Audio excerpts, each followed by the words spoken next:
তীব্র গরমে রেহাই পেতে গরম ভাতের সঙ্গে এরকম হালকা পাতলা একটা সজনে ডাঁটার রেসিপি থাকলে এক থালা ভাত খাওয়া হয়ে যাবে।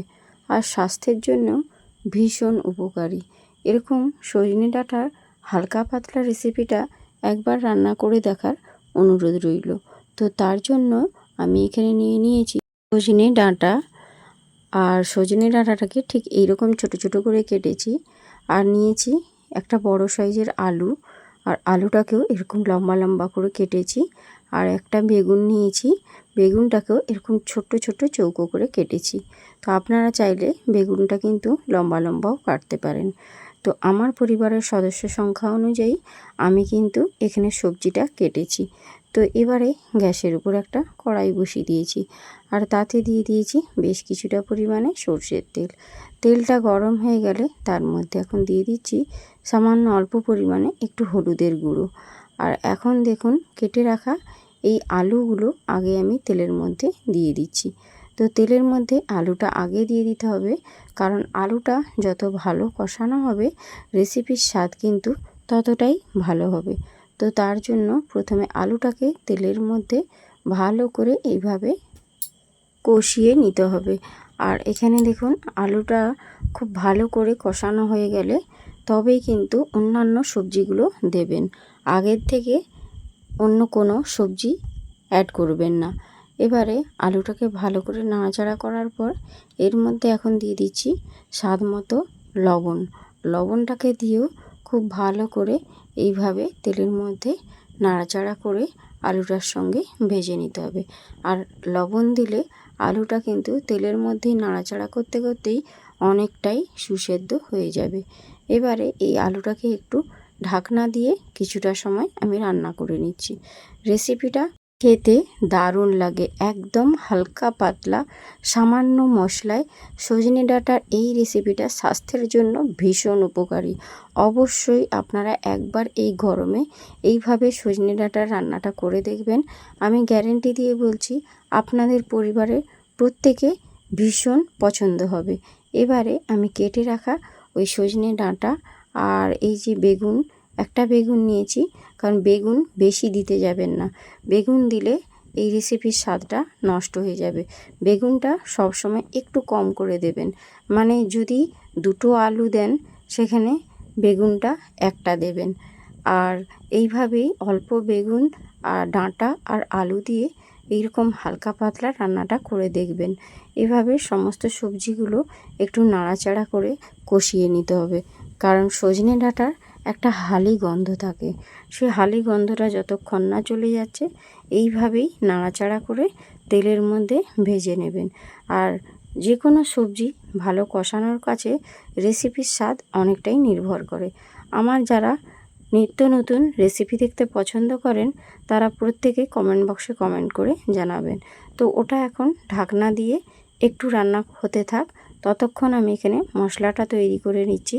একটা মিক্সির মধ্যে একটা ছোট টমেটো, দুটো কাঁচা লঙ্কা আর সামান্য অল্প পরিমাণে আদা, আর এই মশলার সঙ্গে দিয়ে দিচ্ছি 1 চামচ গোটা জিরে।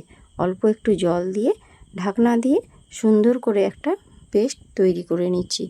মানে এর থেকে আর কম মশলায় কোনো রান্না হয়ই না। তো দেখুন খুব সুন্দর করে আমার মশলাটা বাটা হয়ে গিয়েছে। আর আমি আজকের রান্নাতে কোনো রকম গুঁড়ো লঙ্কার ব্যবহার করছি না, সম্পূর্ণ কাঁচা লঙ্কা দিয়েই রান্নাটা করছি। এই কাঁচা লঙ্কা দিয়ে এই গরমে রান্না করে খাবেন, স্বাস্থ্যের জন্য খুবই ভালো। বেশি গুঁড়ো মশলা একদম খাওয়া ভালো নয়। তো চেষ্টা করবেন গুঁড়ো লঙ্কাটা অ্যাভয়েড করতে। তো এবারে দেখুন নাড়াচাড়া করে একটু কষানো হয়ে যেতে বেটে রাখা এই যে মশলাটা এখন ওই ডাঁটা আলু মধ্যে দিয়ে দিলাম। আর একসঙ্গে মশলাটা দিয়ে সবজিগুলোকে এবারে কষিয়ে নিতে হবে। আমার শারীরিক অসুস্থতার কারণে আমার ভয়েস দিতে একটু সমস্যা হচ্ছে। যদি কোথাও কোনো রকম ভুল ত্রুটি হয়ে থাকে আমাকে মার্জনা করবেন। আর আমার রেসিপিটা শেষ পর্যন্ত দেখার অনুরোধ রইল। আর এখন এর মধ্যে মশলা হিসাবে দিয়ে দিচ্ছি 1 চামচ শুধু ধনে গুঁড়ো। আর ধনে গুঁড়ো দিলে দেখবেন খেতে ভীষণ ভালো লাগবে। আর দেখুন সমস্ত কিছু এবার মশলা দেওয়া হয়ে গিয়েছে। নাড়াচাড়া করে খুব ভালো করে কষিয়ে নিয়েছি। এবারে মিক্সির বোলটা ধুয়ে সামান্য অল্প পরিমাণে জল এখন আমি অ্যাড করলাম, কারণ মিক্সির বোলের মধ্যে অনেকটা মশলা লেগেছিল। এবারে খুব ভালো করে মশলাটাকে সবজির সঙ্গে কষিয়ে নিচ্ছি। এতে করে যে সবজির সঙ্গে যে মশলাটা দিয়েছি, মশলার কাঁচা গন্ধটা চলে যাবে। আর এখন দেখুন খুব সুন্দর করে কষানো কিন্তু হয়ে গিয়েছে। এবারে অ্যাড করে দিচ্ছি জল। আমি একটা বড় সাইজের বাটি নিয়েছি, সেই বাটির 1.5 বাটি জল দিলাম।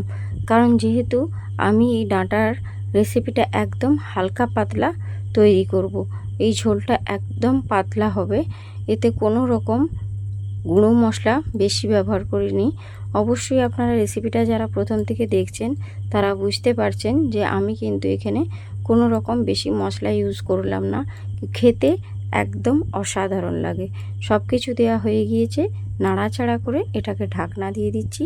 ঢাকনা দিয়ে কিছুটা সময় এভাবে রান্না করে নিয়েছিলাম। এখন দেখুন ডাঁটা, আলু সব কিছুই কিন্তু একটু সুসেদ্ধ হয়ে গিয়েছে। গ্যাসের ফ্লেমটা লো টু মিডিয়াম ফ্লেমে রেখে দিয়েছিলাম। দেখুন আলু একদম সুন্দর সেদ্ধ হয়েছে, ডাঁটা সেটাও সেদ্ধ হয়ে গিয়েছে।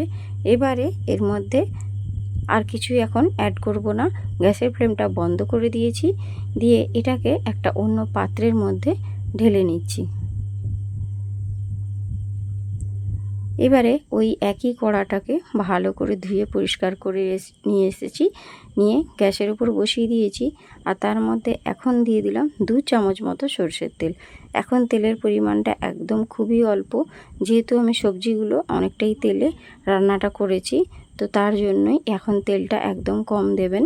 আর 1 চামচ কালো জিরে আর একটা গোটা শুকনো লঙ্কা দিয়ে দিয়েছি। দিয়ে কালো জিরে আর শুকনো লঙ্কাটাকে তেলের মধ্যে খুব সুন্দর নাড়াচাড়া করে একটু ভেজে নিচ্ছি।